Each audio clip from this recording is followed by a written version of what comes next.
Tafadhol. Bismillahirrahmanirrahim. Assalamualaikum warahmatullahi wabarakatuh.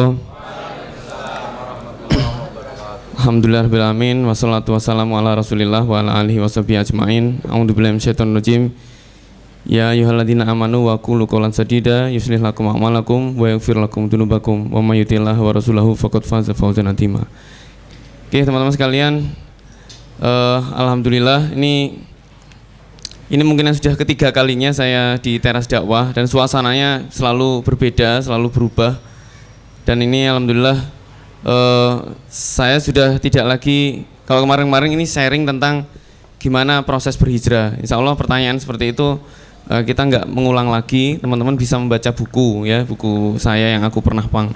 Tapi hari ini kita ingin sharing tentang sesuatu yang selama ini menjadi pengamatan saya.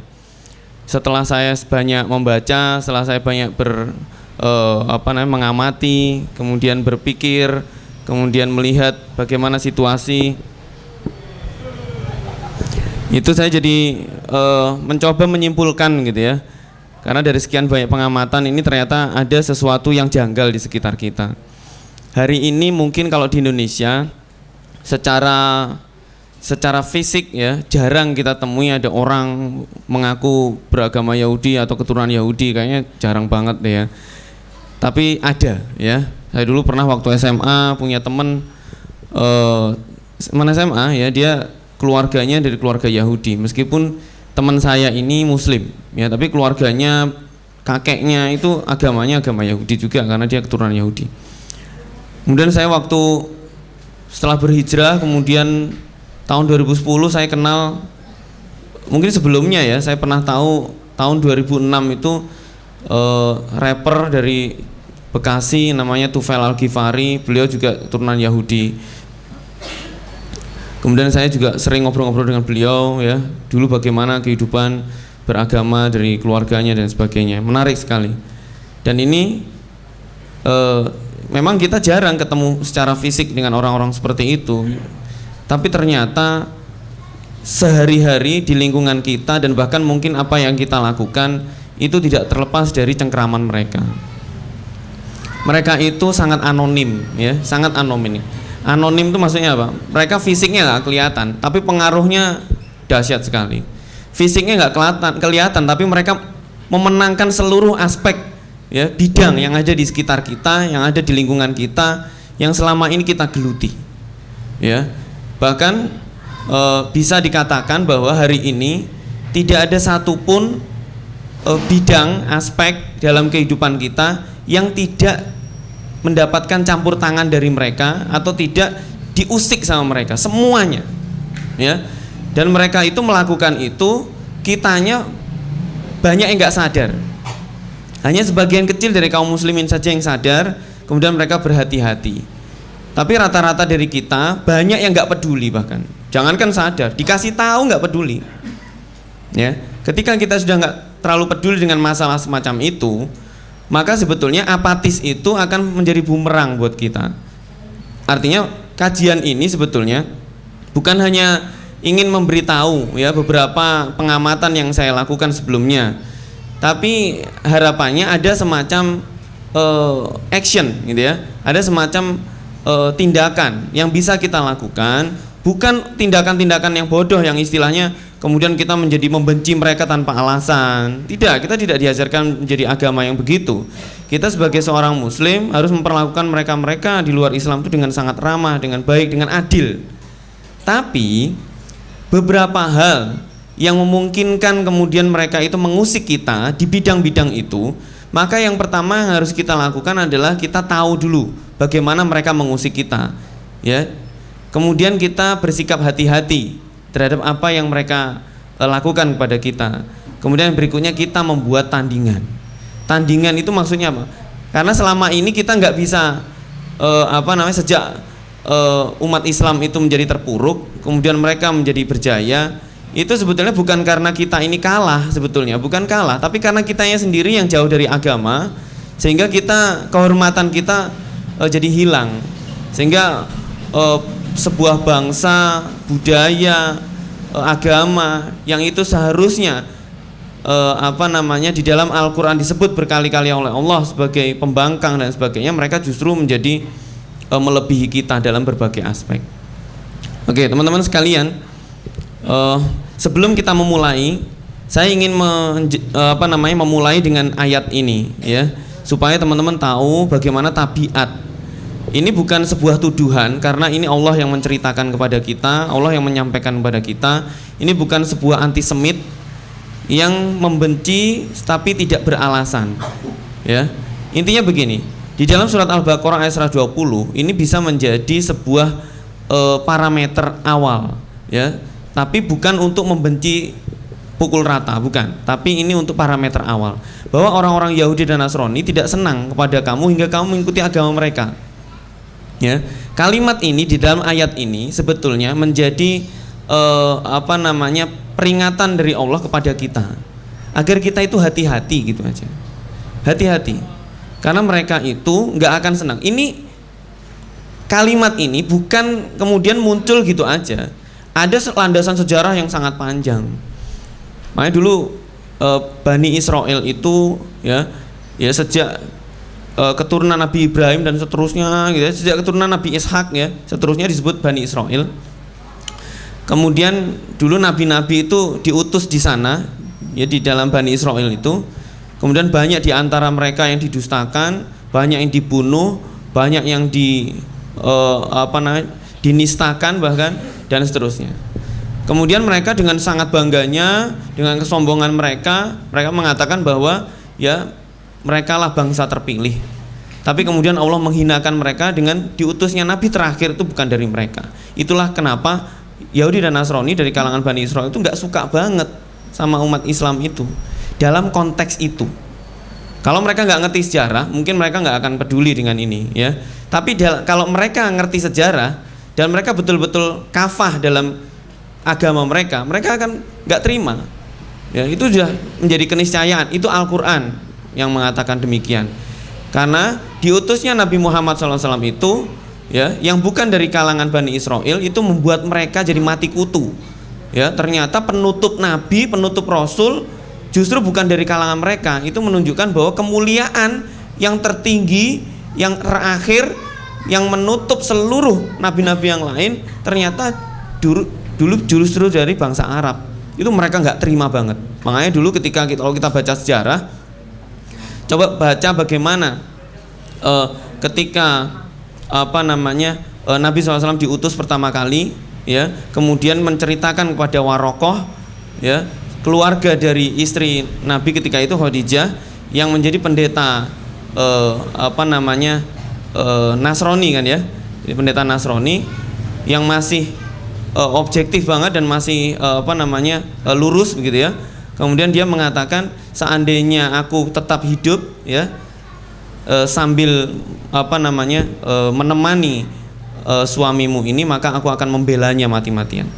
Itu tuh ungkapan bagi orang-orang yang meskipun dia Nasrani, mungkin dari kalangan Bani Israel, tapi mereka bukan Bani Israel ya, orang Arab tapi dia Nasrani. Mereka pasti akan objektif seperti itu bilangnya. Karena Nabi terakhir itu kalau bagi orang-orang Bani Israel, ya, Rasulullah SAW itu dikenali bahkan seperti orang tua mengenali anak kandungnya sendiri.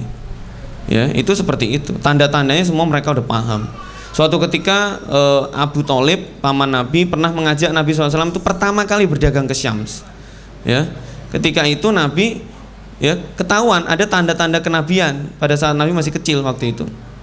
Dan seorang pendeta Yahudi mengatakan, ya, bahwa ini anak ini harus engkau lindungi, ya, jangan sampai dia ketahuan sama pendeta-pendeta Yahudi, karena kalau ketahuan dia akan dibunuh. Begitu. Itu dipesankan kepada paman Nabi. Tapi paman Nabi nggak begitu dong. Maksudnya apa? Bahwa nanti keponakannya ini adalah nabi terakhir, penutup para nabi. Jadi itulah latar belakangnya sebetulnya, ya. Sehingga seluruh kebenaran dari Islam itu mereka tolak. Coba kalau kita buka Al-Quran tuh, buka yang dari kanan, itu ada surat Al-Fatihah. Kalau kita baca tafsirnya, Ghairil maghdubi alaihim waladdallin, itu dua kaum yang disebut, ya, maghdub sama dolim. Itu apa? Orang yang sesat, kaum yang sesat, ya, dan mereka yang tersesat. Ada dua. Jadi mereka yang suka ngubah-ngubah, kalau dalam tafsir Ibnu Katsir, ya, bahwa yang dimaksud dolin dan magdub itu adalah Yahudi dan Nasrani. Yang satu suka ngubah-ngubah kitab, yang satu tidak dipakai sama sekali kitabnya, begitu. Nah, itu karakteristik mereka. Jadi mereka akan ketemu di situ nanti, ya, dihajar di situ dalam Al-Qur'an. Nanti buka dari kiri ketemu sama misalnya surat Al-Ikhlas misalnya, gitu ya. Ya, mengatakan bahwa di situ disebutkan lam yalid walam yulad, ya, walam yakul lahu kufuwan ahad. Ya, itu kan menjawab Yahudi Nasrani semua, bahwa Allah punya anak, itu kan Yahudi, ya kan. Kemudian Nasrani juga demikian, ya, dan seterusnya. Itu menunjukkan bahwa kaum muslimin itu sangat tidak disukai, ya, oleh mereka kalau mereka memang betul-betul paham dengan agamanya, ya.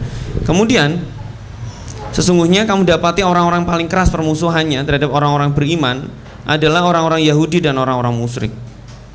Ya, ini Allah yang menceritakan bahwa wajar kalau mereka keras banget kepada kita dalam konteks keagamaan, ya, itu wajar.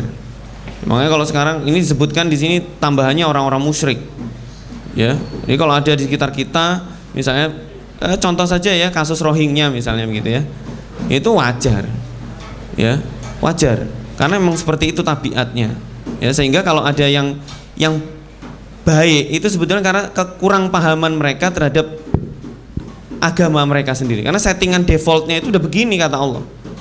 Settingan defaultnya mereka udah kayak gini, gitu. Kemudian mereka tidak henti-hentinya memerangi kamu sampai mereka dapat mengembalikan kamu dari agamamu pada kafiran, ya, seandainya mereka sanggup. Dan Al-Baqarah 217. Jadi settingannya awalnya memang begini, gitu. Sehingga kata Ustadz Adian Husaini, ketika ada orang Yahudi yang dia baik itu disebutnya Yahudi nyeleneh, ya, karena tabiatnya nggak baik. Tabiatnya nggak baik, gitu. Makanya ada mu'alaf yang luar biasa, jadi penulis yang luar biasa namanya Maryam Jamila, kemudian Muhammad Asad, yang penulis Yahudi yang kemudian masuk Islam dan mereka menjadi pejuang-pejuang Islam.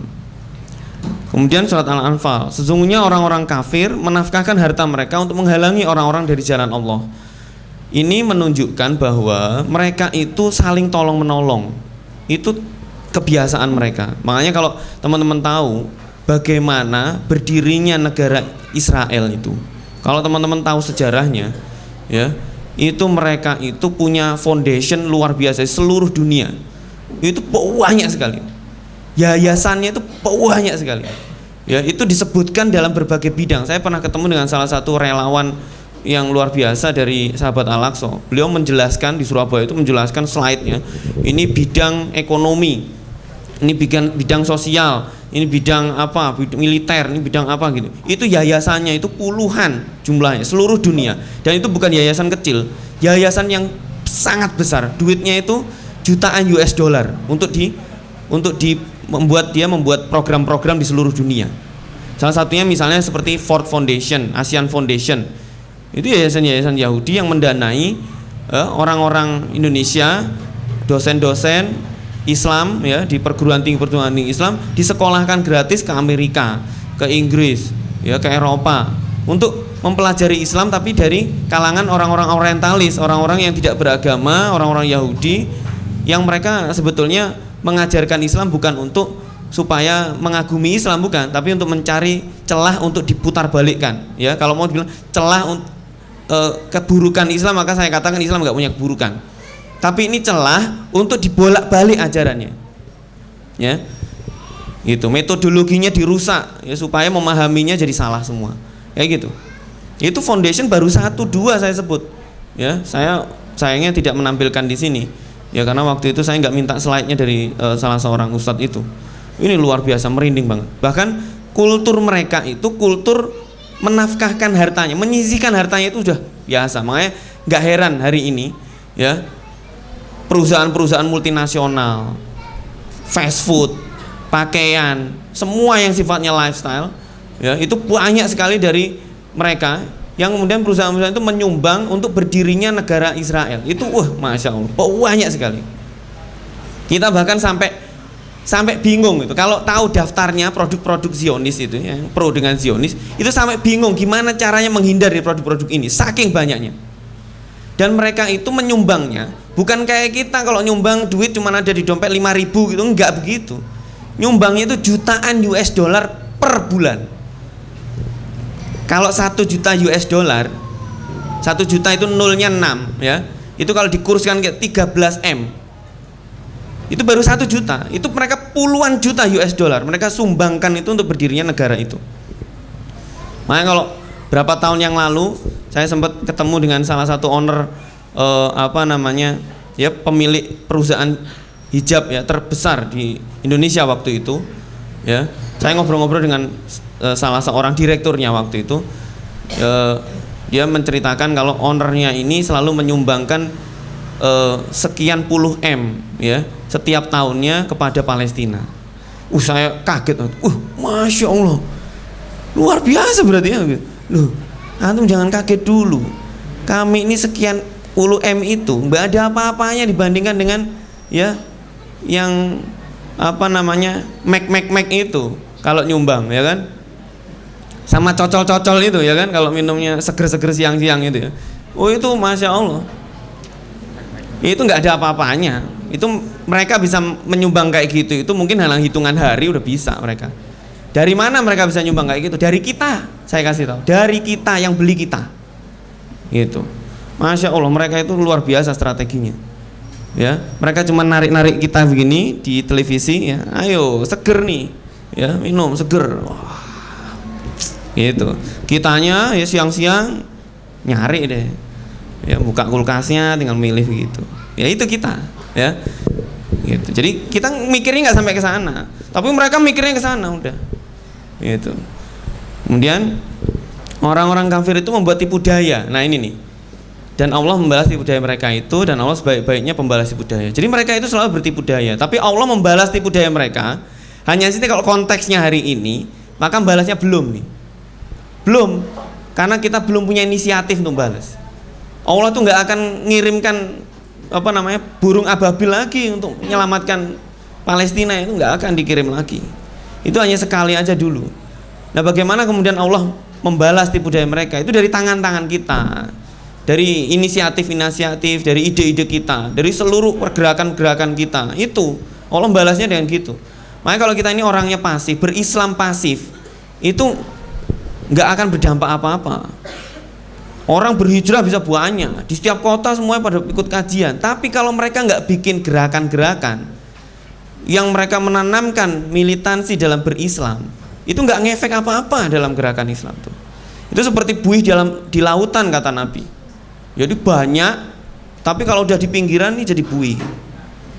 Tapi kalau gelombang tuh dipertahankan semangatnya, dia bikin gelombang yang lebih besar lagi, maka sampai tembok sebesar apapun, setebal apapun bisa jebol itu kalau dia ombak besar ya. Tapi kalau buih dia nggak akan bisa berdampak apa-apa.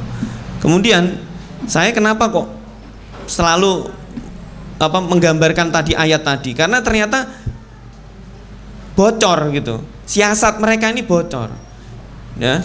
Ada sebuah protokol yang dikukuhkan dalam Kongres Zionis pertama di Basel, Swiss pada tahun 1897 yang melahirkan Protocol of Zion. Ini sangat terkenal sekali udah. Teman-teman tinggal download aja poin-poinnya, banyak di internet. Ini dulu bocor ditemu sama wartawan Rusia. Ya. Pendeta Rusia. Kemudian dia menerjemahkan dalam bahasa Rusia. Tahun 1927. Diterjemahkan dalam bahasa Inggris oleh wartawan Inggris. Kemudian jadilah buku judulnya The Protocol of the Learned Elders of Zion. Jadi covernya macam-macam. Tapi di sini ada sekitar 24 kalau tidak salah, 24 protokol yang poin-poinnya itu ada yang sangat menarik sekali. Menarik beneran.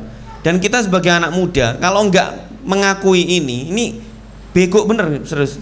Ini udah di depan mata. Ini moncong itu kalau senjata udah di depan mata begini loh. Tapi kalau kita tutup mata, kita nggak peduli, ya udah, ya selamanya emang kita jadi orang apatis. Ya dan kita nggak akan berbuat apa-apa. Ya. Henry Ford itu pernah ditanya tentang Protocol of Zion ini, ya. Dalam bukunya The International Jews, ya, tahun 1976, Henry Ford mengatakan, ya ini seorang Yahudi juga.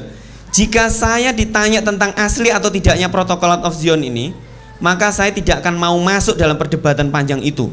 Satu-satunya hal yang ingin saya katakan berkenaan dengannya adalah bahwa semua kejadian yang ada di dunia ini sejalan dengannya. Kita lihat bagaimana isi. Saya ambil 2 pasal saja. Ada 24 pasal totalnya. Saya ambil pasal ke-8 sama pasal ke-24 saja. Karena ini yang paling nohok ke anak-anak muda ya. Yang pertama, pasal 8. Beberapa sarana untuk mencapai tujuan adalah yang pertama, minuman keras, narkotika, perusakan moral, seks, suap, dan lain sebagainya.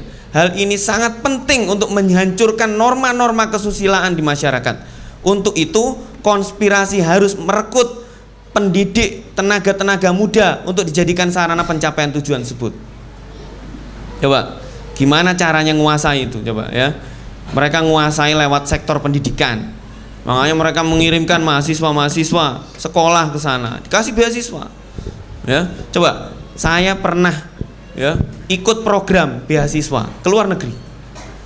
Ya, saya nggak keterima hanya karena saya laki. Yang kedua saya muslim. Yang ketiga saya tidak membuat proposal disertasi yang sesuai dengan program mereka. Karena saya nggak bikin itu, saya nggak diterima. Ya, sesimpel itu. Kemudian saya pernah ikut program pertukaran mahasiswa muslim, tokoh muslim, tokoh muda muslim Indonesia Australia. Saya pernah ikut itu. Saya pernah ikut seleksi dari 200 orang dipilih 20, itu dipilih lagi 10. Dari 20 itu saya kepilih. Kemudian saya diwawancara oleh orang-orang dari Australia. Saya hanya keganjal satu saja. Apa satu itu? Karena saya aktif dalam organisasi yang menolak Syiah, ya, yang menolak Syiah, ya. Gara-gara itu saya nggak diloloskan, ya. Dia menggambarkan begini, kalau Anda nggak bisa nerima Syiah, nanti Anda di sana di Australia akan masuk ke sinagog-sinagog, kita akan ikut dalam perayaan mereka, kita akan masuk ke gereja-gereja untuk ikut dalam perayaan mereka. Saya pikir alhamdulillah saya nggak diterima. Ya, kalau saya keterima, ya bisa minta pulang cepat nanti saya. Begitu. Ya, saya baru tahu ternyata program itu hanya untuk meliberalkan tokoh-tokoh Islam muda. Ya, kalau tujuannya untuk itu, wah berhasil mereka. Karena yang ternyata yang keterima itu dari pelosok-pelosok, dari kabupaten-kabupaten, dari guru-guru pesantren, ya, yang mereka, wah, masya Allah, mungkin kalau diajak ke luar negeri, ya, mereka bakal silau duluan melihat itu kondisi itu. Nah, itu strategi mereka kayak gitu. Ya. Kemudian yang ke-24 misalnya. Pemuda harus dikuasai, ya. Garis bawah, harus dikuasai dan menjadikan mereka sebagai budak-budak konspirasi dengan jalan menyebarluaskan dekadensi moral dan paham yang menyesatkan. Oke. Ini pasal 24. Tadi Henry Ford udah bilang, ini saya nggak mau masuk dalam perdebatan ini protokol ini asli apa enggak, saya nggak mau masuk dalam itu. Tapi saya ingin menunjukkan bahwa apa yang terjadi hari ini persis sama di dalam protokol itu. Ini katanya orang Yahudi sendiri, bukan kata saya. Ya, gitu. Jadi pemuda itu ternyata jadi alat buat mereka. Karena kalau pemuda yang hancur, beres mereka, program mereka beres. Ya, nggak ada masalah. Ini saya baru nyebutin 2, yang lainnya nggak terkait dengan pemuda, tapi semuanya untuk menghancurkan mereka. Ya, semuanya untuk menghancurkan mereka. Ya. Kemudian, nah, salah satu hegemoni Yahudi dalam dunia psikologi misalnya dan pendidikan, ya, seorang praktisi pendidikan di Amerika, David Bay, pernah menuliskan begini: mengapa kita harus terkejut ketika diberi fakta bahwa inti pelajaran-pelajaran di sekolah kita 96% adalah ajaran satanisme? Toh kita sedang membuang Tuhan yang Maha Esa dari sekolah-sekolah umum kita yang sudah sejak awal 1960-an. Jadi sekarang sekolah milik kita telah dibersihkan dari Tuhan selama 3 dekade. Sekarang saatnya untuk memperkenalkan agama antikris, ya, murni satanisme. Namun pengenalan ini setidaknya pada tahap awal harus disamarkan, sehingga sebagian besar guru dan pengelola sekolah akan tertipu untuk sifat sejati ajaran ini. Jadi satanisme, ajaran ini telah diperkenalkan di sekolah-sekolah kita dengan kedok psikologi. Garis bawahi, ya, ajaran satanisme, ya, kedoknya psikologi. Teman-teman sekalian, siapa yang ngajarkan ke kita kalau anak muda itu sukanya galau, sukanya pencarian jati diri, ya kan? Sukanya bimbang, emosinya meledak-ledak, gak bisa diatur. Siapa yang bilang kayak gitu coba? Dari buku mana saya tanya sumbernya? Ya, yakin saya itu semua dari barat. Ya. Dan itu sudah menjadi kebiasaan orang-orang barat begitu, menjadikan kurikulum psikologi dengan parameter rusaknya moral anak muda di barat. Jadi peradaban barat itu maju, ya kan? Teknologinya maju, tapi mereka moralnya anjlok. Nah, moralnya anjlok dari mereka ini kemudian harus menjadi apa? Menjadi patokan yang nggak boleh menjadi aib mereka. Ini harus menjadi sebuah patokan untuk seluruh dunia. Sehingga moral yang berantakan tadi diteliti oleh mereka sendiri, dimasukkan dalam penelitian psikologi bahwa yang namanya anak muda itu wajar. Ya, kalau pencarian jati diri itu wajar lah. Ya, kalau masih nakal-nakalnya anak muda itu wajar lah. Kalau anak muda itu justru yang wah kelihatan alim gitu ya, kemudian nggak sekolahnya itu wah belajar terus gitu ya, nggak pernah mau nongkrong, nggak pernah mau diajak ngeband, pacaran juga nggak mau, itu malah alien dibilangnya nih. Ini alien ya nih. Radikal. Ya, radikal. Ya. Begitu. Karena apa? Karena semuanya udah terhegemoni itu. Makanya orang tua zaman sekarang kalau anaknya nggak punya pacar, stres orang tuanya. Ya, stres. Pas anakku gak laku, mirip gitu. Ini semuanya kayaknya nggak punya pacar tadi di sini. Ya mau wajah-wajah nggak laku kayak. Nah ya. Canda. Ya jadi begitu. Orang tua zaman sekarang begitu. Kenapa mereka begitu? Ya karena mereka pahamnya udah begini. Ini udah nancep di benak mereka. Jadi kalau anak itu di rumah saja itu kudu diusir aja. Lek kon gak dikonco tali gitu. Gak metu-metu kono ta. Ngono. Mun anake kelayapan, metenenge anake wong ngono lagi bingung. Lele wis tak ragati tak iki ngono. Bingung, jadi aneh. Kondisi kita ini aneh. Gitu. Ya, jadi kalau baik gitu ya malah dianggap aneh. Nanti kalau sudah kebablasan terus baru bilangnya sedih gitu ya. Jadi ini ya. Kemudian satanisme, coba teman-teman. Kalau teman-teman ada yang sekolahnya di teknik ya, sains lah begitu ya. Itu kalau teman-teman perhatikan tentang hukum-hukum misalnya, hukum kekekalan energi, kekekalan massa dan sebagainya itu mengarahkan kita kepada ateisme. Semuanya bisa dihitung rumus, nggak ada campur tangan Tuhan di situ. Ya, nggak ada campur tangan Tuhan. Sebetulnya ilmu itu seperti sudah diproteksi dari Tuhan. Ya, gitu. Jadi ini udah wajar lah ya kalau kemudian kita jadi lebih bisa menerima ilmu-ilmu semacam itu, padahal sebetulnya itu kita sedang dijauhkan.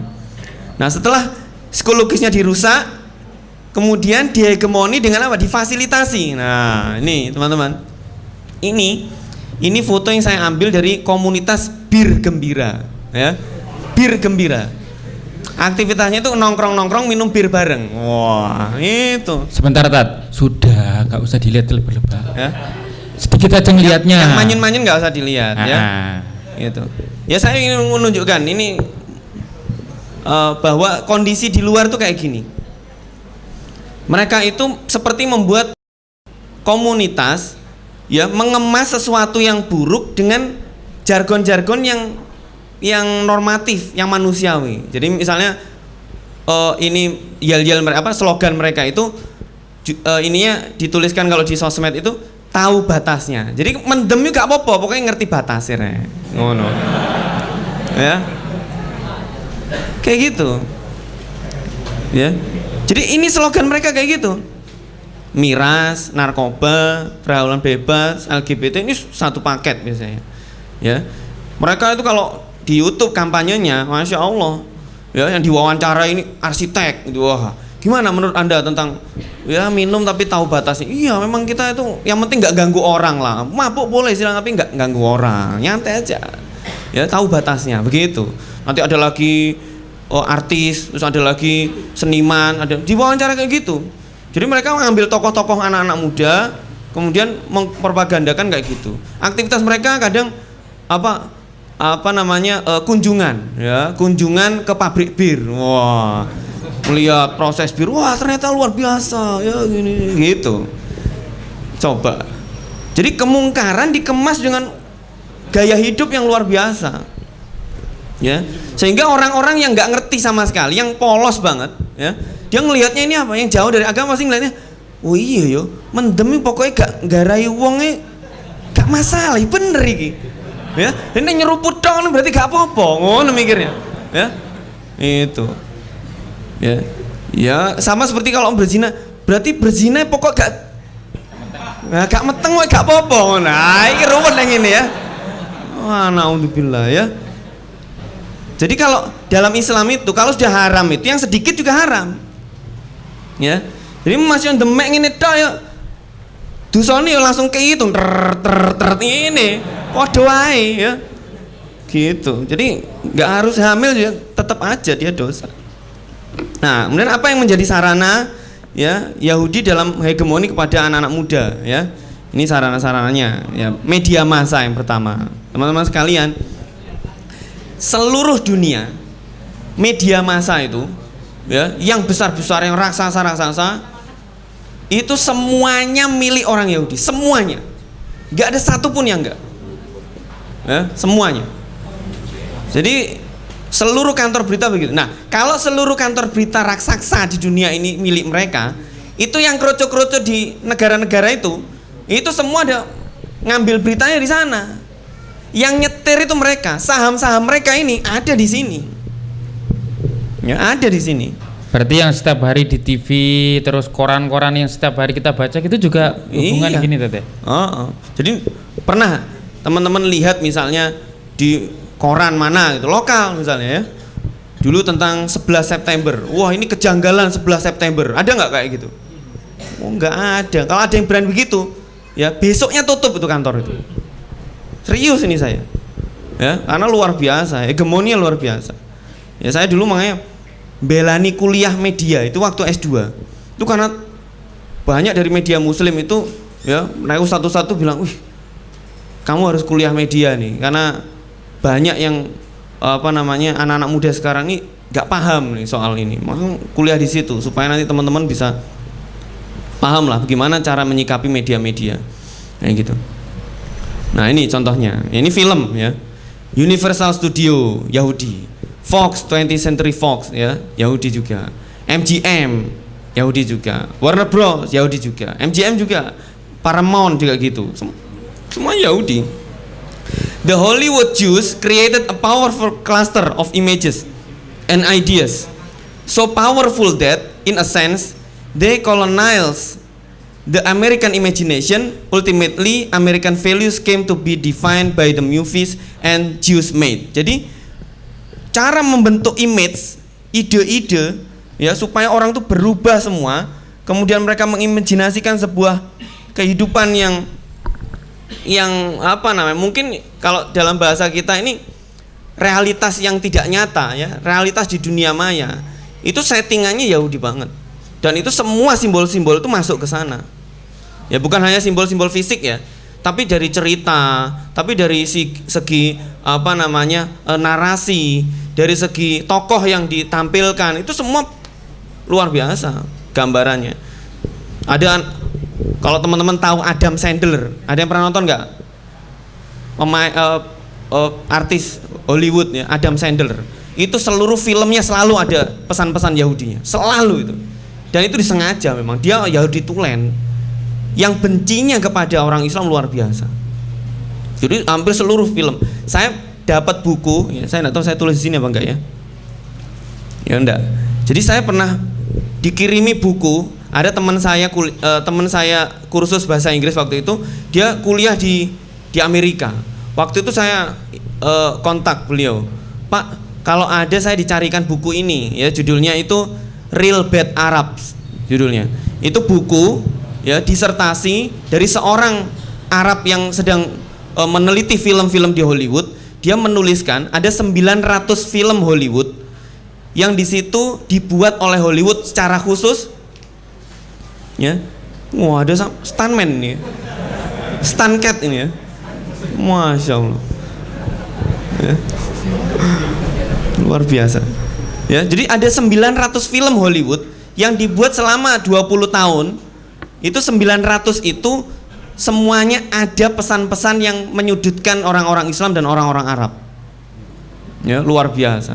Ya, salah satunya Sex in the City, terus kemudian Aladdin, terus apa yang terkenal banget. Banyak ya, The Mummy dan sebagainya. Nah, itu kalau kita bedah, itu di buku itu dibedah semua. Ceritanya bagian mana, ya. Itu semua dibedah. Jadi disertasi. Ya, masya Allah. Ya, ini ternyata di Hollywood ada peraturan yang tidak tertulis. Kalau main film, ada tokoh pemain film, kemudian dia menyebutkan apa namanya Palestine gitu ya, bukan Israel tapi Palestine, besoknya nggak dipakai dia. Ini tokoh-tokoh ini silakan bicara tentang politik apa saja, asalkan jangan bahas tentang serangan Israel ke Gaza dan Palestina. Mungkin sampai jadi berita, ya, luar biasa. Dari musik misalnya, ini anak-anak muda kan dekat sekali dengan musik. Coba, ini semua tokoh-tokoh dari pemusik-pemusik ya Yahudi di Amerika, di Eropa, ya. Ini semua keturunan-keturunan Yahudi. Ya, ini musik rock secara khusus, ya. Guns N' Roses, Bon Jovi, Disturbed, Quiet Riot, Incubus, Jane's Addiction, Twisted Sister, Megadeth, Misery Index, Limp Bizkit, Anthrax, Red Chili Pepper, Kiss, Dream Theater, Van Halen, semua ini ya, Paramore, Biohazard, wes banyak ini semuanya. Ini semua orang-orang Yahudi, tulen, ya. Ya, kalau mau nanti, ya nanti apa namanya di Instagram saya, postingan poster saya hari ini, masukkan alamat email kalian. Kalau kalian ingin PowerPoint ini, saya akan kirimkan email, ya. Ya, silakan. Kemudian dari Pang, nah ini saya sebagai cahpang gitu ya. Cahpang. Ya. Saya merasa nemuin banyak hal ya di sini, di komunitas ini ya, terkait dengan Yahudi ini ya. Saya beli buku online judulnya ini, The Heebie-Jeebies at CBGB, A Secret History of Jewish Punk. Ya, di sini sebutkan ya, The Heebie-Jeebies at CBGB menuliskan bahwa punk di kota New York adalah sebuah pergerakan yang dimotori oleh pemuda-pemudi keturunan Yahudi semuanya dari kelas menengah. Jadi yang gerakkan punk itu pertama kali di Amerika, di New York itu dengan klub apa namanya, klub CBGBs itu, ya itu semuanya Yahudi. Ya, dedengkot-dengkot legendaris punk di Amerika ada Lou Reed, Joey Ramone, Tommy Ramone, Suicide Martin Rev, Alan Vega, Jonathan Richman, Lenny Kay, Patti Smith, Richard Yell, Chris Stein, Blondie, Hilly Crystal dan lain. Semuanya Yahudi tulen. Kemudian dalam buku ini mereka menjelaskan bahwa kemunculan punk itu dari keturunan Yahudi, yaitu era tragedi Holocaust. Jadi setelah era pembantaian Nazi kepada orang-orang Yahudi itu, Holocaust itu, kemudian orang-orang Yahudi menyebar ke seluruh dunia. Kemudian salah satunya mereka menginisiasi adanya gerakan-gerakan anti-Nazi. Yang salah satunya ada anti-Nazi punk, ya. Punk itu kalau di Amerika, di di Inggris ya, itu mempropagandakan anti-Nazi. Ini unik banget, serius. Di Indonesia, ya, di Indonesia itu juga ikut-ikutan anak-anak punknya anti-Nazi. Ya, yang enggak anti cuma nasi uduk aja. Enggak anti. Nasi bakar. Nah, sama nasi bakar dan nasi kucing ya. Ini macan ya, lebih kereng berarti ya. Gitu. Ya. Jadi aneh, ini aneh beneran. Kita di Indonesia, saya dulu tahun 97, wah pakai label-label anti Nazi, wah gawaya ya. Enggak ngerti tapi, enggak ngerti. Ya. Mbah raruh pokoknya nang kono ngomong anti Nazi wis aku melok-melok ae lah gitu ya. Katanya ini karena simbol anti fasisme katanya. Wah. Ya fasis, tapi fasisnya Jawa orang ini bentuknya. Ya, neng kini malah diseneni. Saya dulu mikirnya begini, wah, kalau fasisme itu disimbolkan dengan Nazi, kenapa fasisme yang dilakukan oleh Zionisme, oleh Yahudi sendiri itu nggak ada punk di seluruh dunia ini mempropagandakan anti Zionis, nggak ada. Ini aneh banget. Semua punk di luar di seluruh dunia ini anti Nazi, tapi nggak ada yang anti Zionis. Ini aneh beneran. Ini kejanggalan yang saya temukan. Ya, aneh banget. Ya, dan saya dulu waktu awal-awal hijrah masih sempat ngeband saya. Saya punya band namanya Fortis Accident. Saya bikin lagu judulnya itu Israel is the fascist fascist country, ya. Saya nulis kayak gitu. Kemudian liriknya juga gitu, ya. Tentang anti Israel gitu. Waktu saya manggung di Surabaya waktu itu, tahun awal-awal saya dakwah itu tahun 2010. Itu awal-awal saya masih pakai band dulu waktu itu. Saya manggung itu di Cemooh. Ya, di Cemooh sama teman-teman punk, ya, di tengah-tengah mereka, ya. Ngapain jauh-jauh anti Zionis, ya. Di sini banyak itu teman-teman yang kemiskinan, yang anak-anak jalanan nggak dibantu gitu-gitu. Tapi kalau anti Nazi nggak pernah digituin, ya, nggak pernah digituin. Tapi kalau anti Zionis selalu dicemooh kayak gitu, ya. Jawaban saya simpel aja, ya. Yo, kalau dalam Islam itu peduli sama yang dekat sama yang jauh itu sama, nggak dibedain. Kalau kita hanya peduli yang dekat aja, terus yang jauh-jauh siapa yang peduli dong? Karena yang dekat sana di Palestina, yang dekat sama-sama nggak enak hidupnya soalnya, ya. Wong Gaza tonggone podo-podo Gaza, ya kan? Tonggone ya podo-podo ketindas, ya, sama aja. Yang dekat-dekat nggak ada. Yang bantuin pasti yang jauh-jauh. Gitu. Jadi mereka antipati banget. Nah, ternyata ada di antara korban-korban Holocaust itu keturunan-keturunannya ini jadi penggerak-penggeraknya punk di barat itu. Jadi wajar lah ya kemudian mereka mempropagandakan satu agenda yang sama, kemudian dihegemonikan seluruh dunia agar mereka ikut-ikutan, ya, melawan isu itu, ya, Nazisme itu. Padahal maksudnya mereka itu Holocaust itu kalau kita baca sebenarnya apa sih yang mereka inginkan ketika menggembor-gemborkan Holocaust itu, pembantaian terhadap Yahudi itu. Yang ingin mereka elu-elukan itu sebetulnya mereka itu ingin dikasihani. Ya, mereka ingin dikasihani dengan pembantaian yang dilakukan oleh Nazi. Kemudian supaya mereka itu diberikan tempat, ruang, ya, di satu tempat agar mereka bisa hidup nyaman di situ. Ya sekarang ini kondisinya seperti mereka menjajah Palestina ini.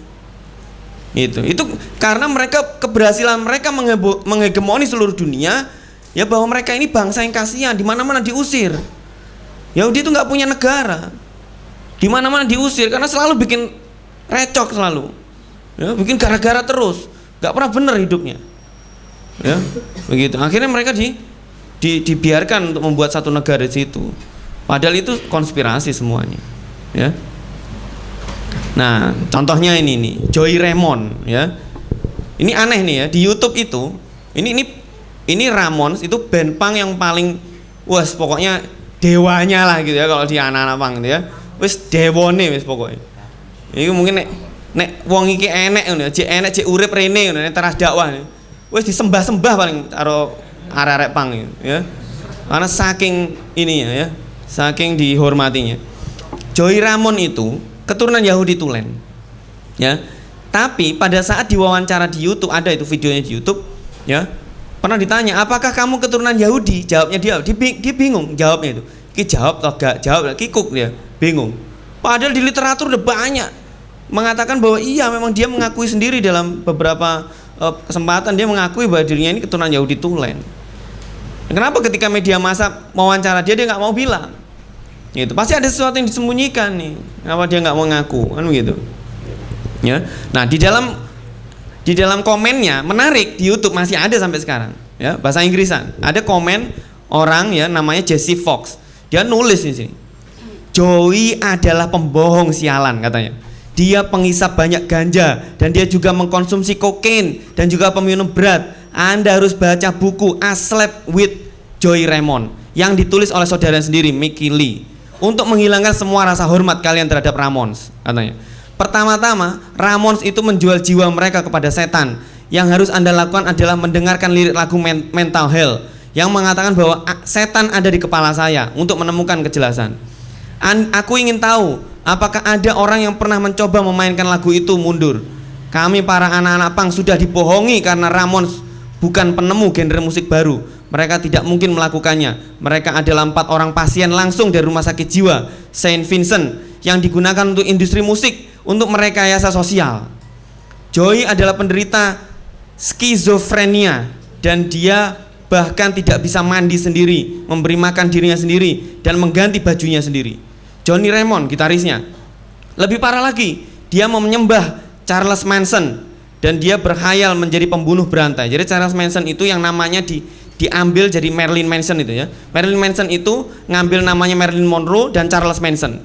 Marilyn Monroe itu simbol budaya pop, pemain film, pop star dan sebagainya. Charles Manson pembunuh berdarah dingin. Jadi Marilyn Manson. Ini Charles Manson, ya. Dia tergila-gila dengan Charles Manson. Dan dia berkhayal menjadi pembunuh berantai. Didi Ramon, ya, basisnya mengalami gangguan bipolar dan dia akan menjual tubuhnya kepada pria lain untuk membayar kecanduan kepahlawanannya. Tommy, drummernya, menderita depresi berat dan dialah yang paling stabil. Depresi berat itu yang paling stabil katanya. Ya. Jadi yang paling waras itu ternyata gak waras, gitu. Gitu. Bagaimana mereka bisa disebut menemukan punk jika mereka bahkan tidak bisa saling bekerja sama? Selain itu Johnny dan Joey akan memukuli cewek mereka secara fisik, ya. Johnny tidak hanya harus meninju pacar dan istrinya, dia bisa mengikat pacar dan istrinya dengan tali dan membiarkannya di sana saat dia pergi dalam tour. Joey akan memukul wajah teman perempuannya dan akan mematahkan hidung mereka. Siapa yang peduli jika mereka Yahudi atau tidak? Dia tetap saja merupakan boneka Illuminati. Sedangkan untuk semua orang di luar sana yang ingin membenci saya karena telah membuang Ramones, lakukan penelitian Anda sendiri. Karena data dan fakta sudah lengkap ada di luar sana. Saya nggak ngomong ini fakta, saya nggak ngomong. Kalau nggak percaya silahkan cari sendiri, ya. Karena data sudah ada di luar sana. Saya nggak ngomong ini bohong juga, ya. Saya nggak berpihak. Tapi ini patut menjadi curiga buat kita bahwa mereka itu adalah boneka-boneka yang disetir oleh pihak-pihak yang ada di belakangnya ini, ya, yang jauh lebih powerful, jauh lebih berkuasa, ya. Luar biasa. Nah, satu lagi, ini band paling disukai anak-anak punk sekarang. Wah, NoFX. Wah, saya bedah liriknya, ya. Salah satu liriknya yang berjudul The Bruce. Wah, ini dinyanyi nih wong cah punk sak donya iki, ya. The Bruce ini, ya. Judulnya The Bruce, ya. Ini semua Yahudi, ya, NoFX ini. The Bruce itu artinya adalah orang-orang Hebrew atau orang-orang Yahudi. Nah, liriknya begini bunyinya. Hari Jumat malam, ya kayak sekarang ini, ya, kita nah, kalau Yahudi nggak baca Al-Kahfi gitu aja, ya, bedanya. Hari Jumat malam kami akan mabuk, ya, dengan anggur khas Yahudi. Jalan-jalan untuk menteror goyim. Goyim itu orang-orang selain Yahudi. Menakut-nakuti segits atau anak muda non-Yahudi. Menzinai sikas, yaitu wanita-wanita non-Yahudi. Selama kami bisa pulang hari Sabtu paginya. Karena kami adalah orang-orang Yahudi. Kami bangga dengan tato anti swastika, anti Nazi, ya. Oi, kami adalah anak muda. Ortodoks, Hasidics, OGOIS, yaitu nama-nama sekte Yahudi, ya. Ortopedik, Dr. Martin, ya, baik untuk membuat waffle dan seterusnya, saya nggak ngerti maksudnya. Menendang hingga melewati betis bagian depan. Reputasi dikumpulkan untuk intimidasi. Pasifisme bukan lagi tradisi, saya nggak ngerti maksudnya ini, ya. Kita memiliki kekuatan. Psycho Mesuganas, seorang Yahudi yang suka melakukan kegilaan. Kita tidak terkalahkan, sebagaimana kita adalah bangsa terpilih. Didorong oleh Chutzpah, ya. Belum diketahui ini istilah ini apa, saya nggak ngerti. Saya cari-cari di internet nggak nemu. Kita lebih suka perang daripada berpesta. Kita merayakan. Kami akan memisahkan piring susu dari daging. Saya nggak ngerti maksudnya.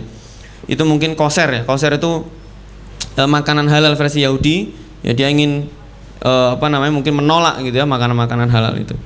Nah, teman-teman sekalian, ini lirik kalau dibaca sangat fasis banget, sangat anti dengan bangsa di luar Yahudi.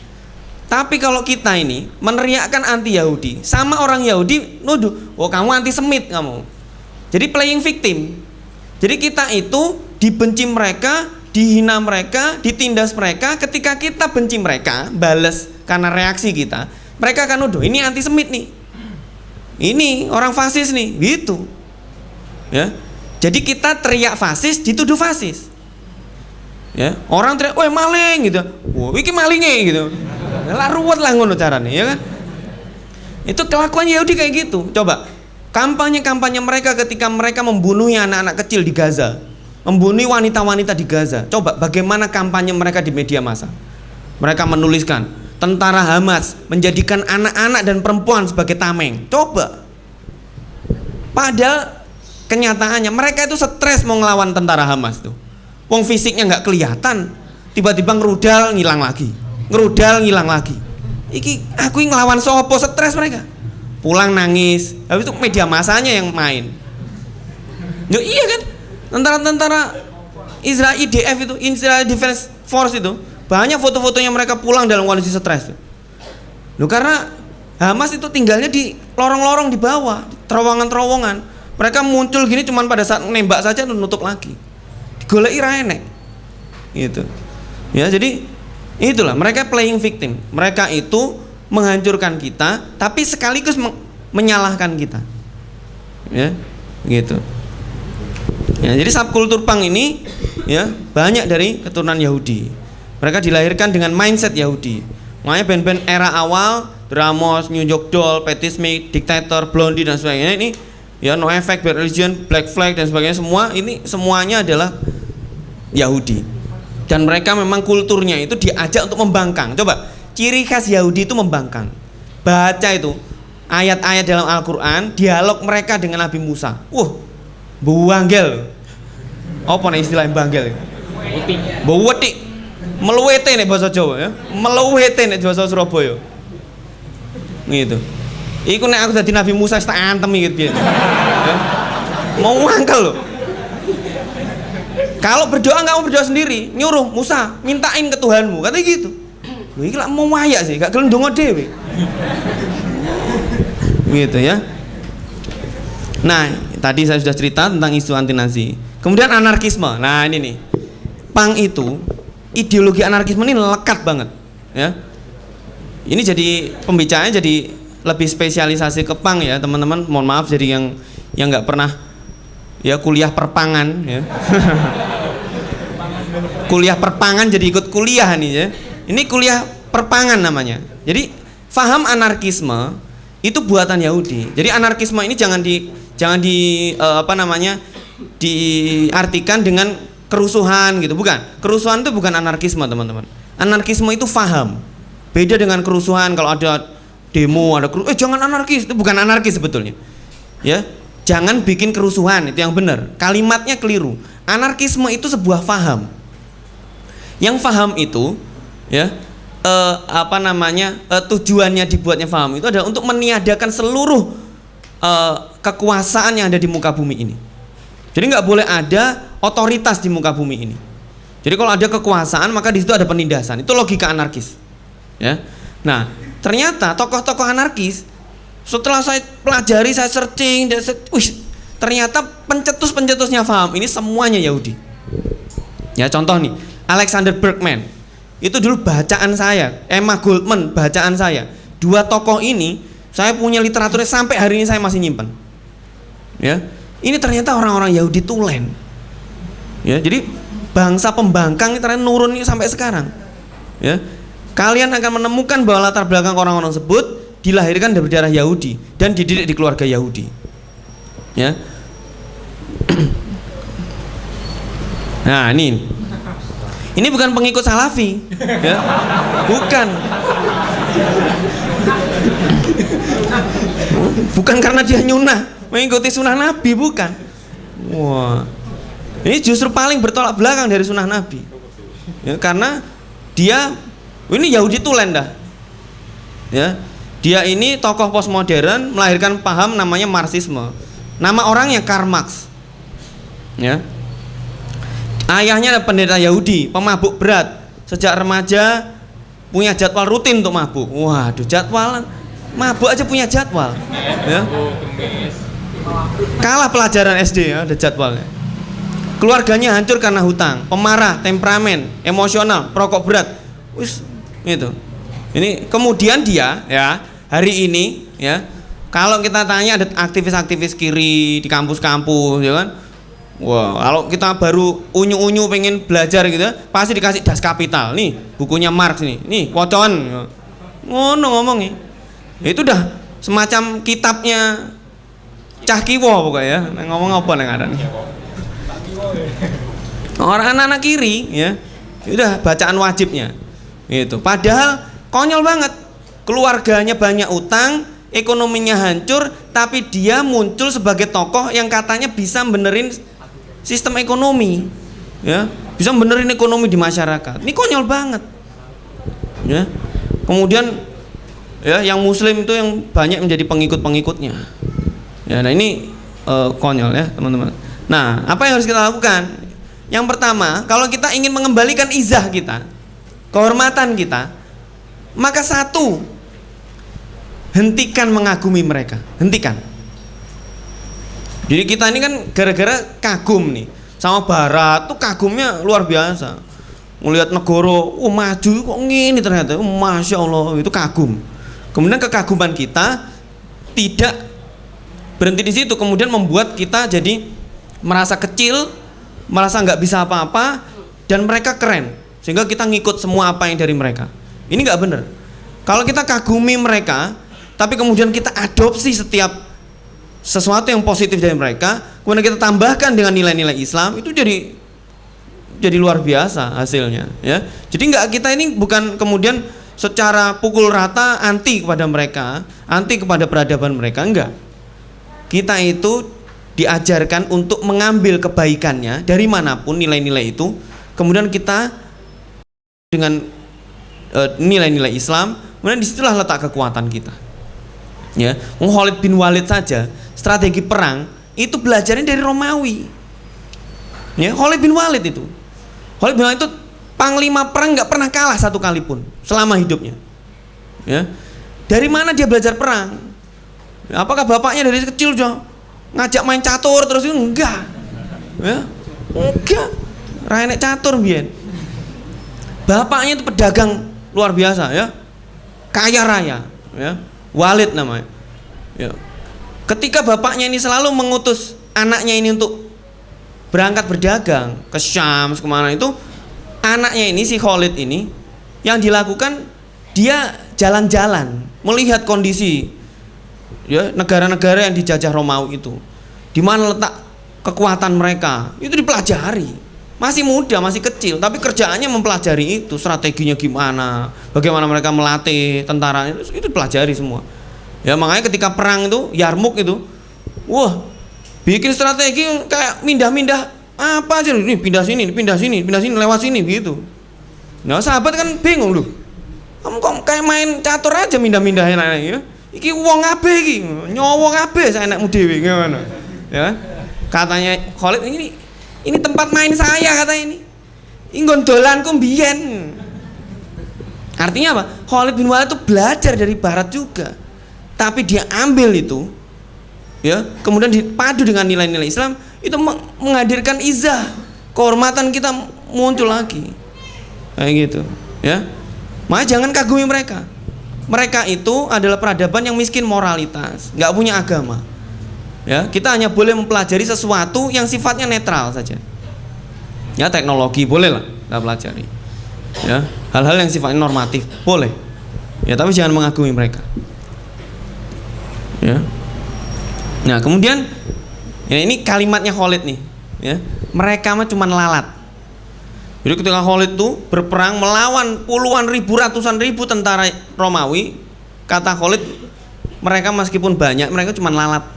Laler gitu. Kenapa? Karena mereka nggak punya Allah, kita punya Allah, begitu. Apa susahnya Allah memenangkan yang sedikit? Nggak susah.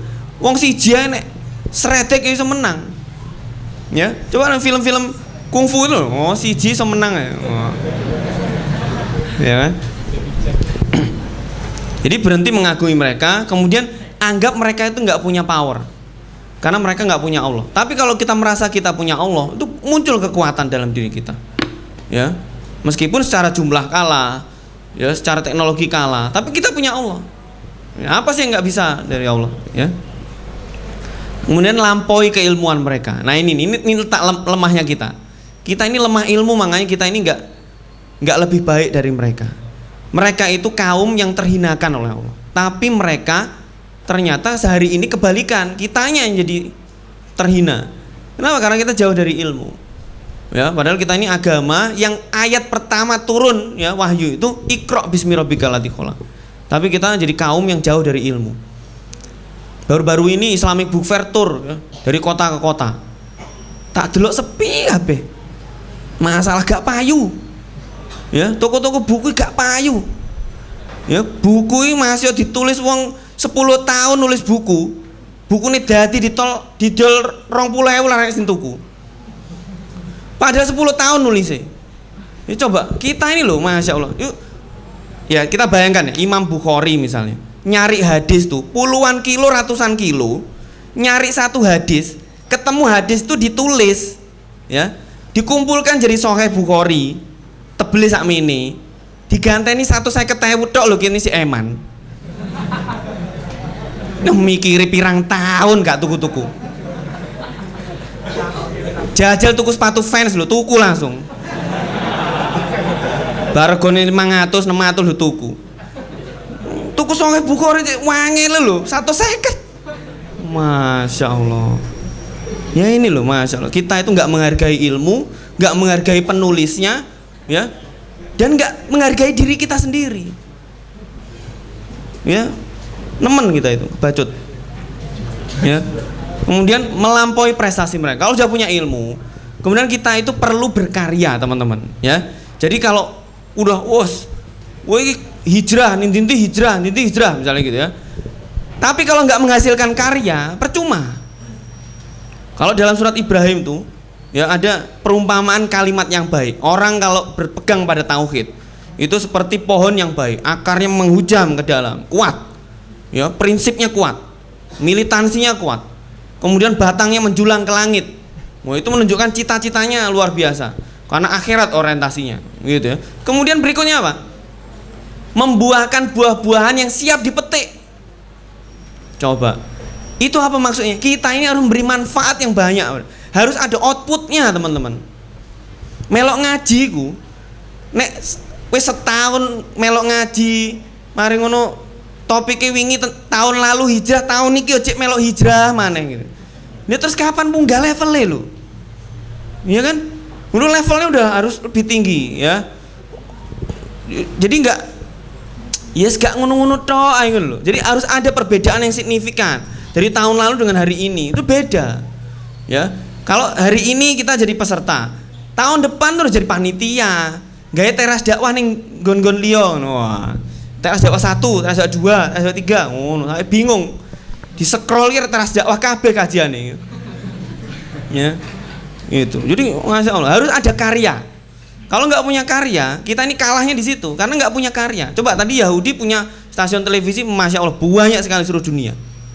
Ya punya perusahaan film ya, itu luar biasa banyak. Sekarang kita, Masya Allah, ya bikin film, wis sing gawe setengah mati ya kan? Gaene sing delok.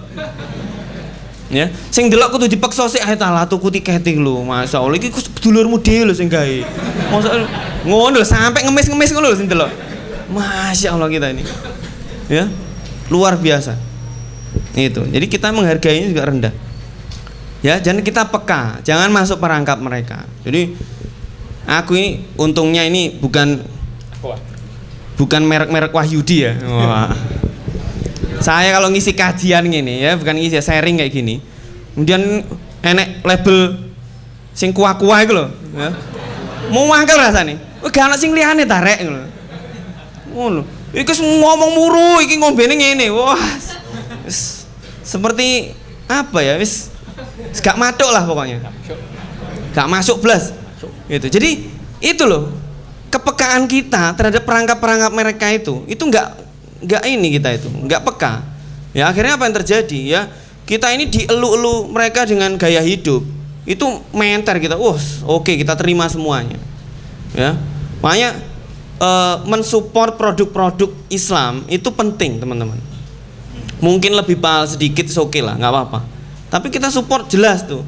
Ya, karena nanti uangnya akan dipakai zakat, dipakai untuk berinfak, dipakai buat sedekah, dipakai buat dakwah dan sebagainya. Itu jelas. Ya, seperti itu. Nah, ini prioritas kita. Kemudian bentuklah gerakan kultur tandingan. Teman-teman sekalian, ternyata emang luar biasa ya fenomenanya nih. Kita ini waktu bikin dulu tahun 2010 saya bikin komunitas underground tauhid namanya ya, komunitas underground tauhid itu sebagai kultur tandingan untuk kultur underground yang sangat Yahudi banget, sangat satanis banget dan sebagainya. Kemudian tahun 2014 underground tauhid bubar, kemudian saya meneruskan Pang Muslim dari Jakarta, saya teruskan di Surabaya. Itu ternyata banyak sekali ya, ada Pang Hijrah di mana, Lampung, Palembang ya? Lampung, ada gerakan Pang Kajian Bekasi, ada Cah Hijrah, ada macam-macam teman-teman Pang itu bikin gerakan-gerakan sendiri. Ternyata di Surabaya ada gerakan tandingannya lagi. Jadi udah Wahyudi ya, Wahyudi bikin konspirasi ya kan? Kita bikin kultur tandingan, ternyata Wahyudi bikin tandingan lagi. Jadi counter kultur, counter kultur. Ya. Ini kan? Wes aneh pokoknya. Di Surabaya itu ada ya, komunitas Pang Kristen. Masya Allah. Ya serius ini, baru berapa minggu disahkan. Wah, dideklarasikan. Wah itu. Tapi di sosmed nih rame. Ya, jadi ya mereka yang mendem, tapi taat katanya gitu. Ya ngono lah pokoknya. Ya. Ini wah saya pengen bilangin, wah ini Kristen bid'ah ini. Tapi kok nggak sopan ngomongnya gitu ya. Tapi nggak usah lah gitu ya.